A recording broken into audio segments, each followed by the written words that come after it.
विदुर जी ने सवाल किया कि भगवान संसार किस तरह से बनाते हैं। अब मैं ये भागवत जी का थोड़ा कठिन प्रसंग है, पर मैं आपको समझाऊं।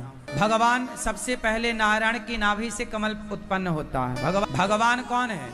एक भगवान श्रीमन नारायण, श्री हरि, उन्हीं का नाम हरि है, उन्हीं का नाम विष्णु, उन्हीं का नाम नारायण।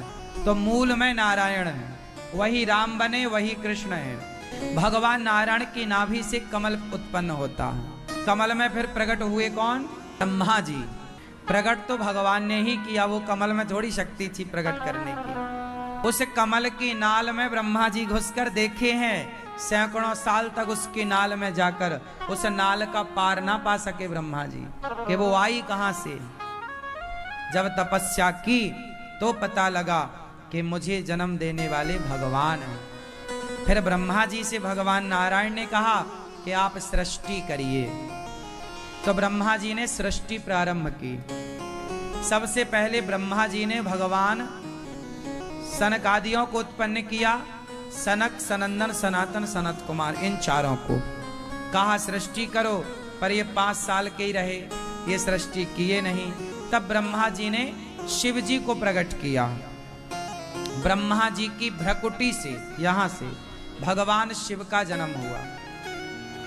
शिव जी से कहा कि आप सृष्टि करो, तो भगवान शंकर जी ने भूत प्रेत की सृष्टि प्रारंभ कर दी। ये संसार में जितने भूत प्रेत हैं, ये सब भगवान शिव की ही संतान है। इसलिए शंकर जी का वास शमशान में भी रहता है। तो भगवान शंकर जी ने जब भूत प्रेत की सृष्टि की, तो ब्रह्मा जी ने कहा ये सृष्टि तो गलत हो गई। तो ब्रह्मा जी ने रोका शिव जी को, आप रुको। तब ब्रह्मा जी ने और भगवान से कहा कि प्रभु क्या करें।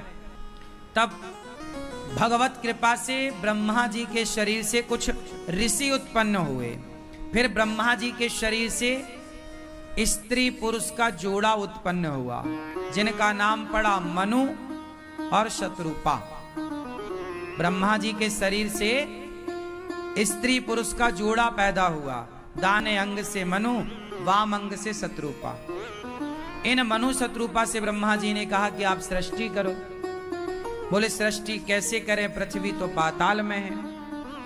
तब हिरण्याक्ष को मारकर 12 भगवान प्रकट भय ब्रह्मा जी के नासिका छिद्र से, और 12 भगवान ने हिरण्याक्ष को मारकर पृथ्वी स्थापित की।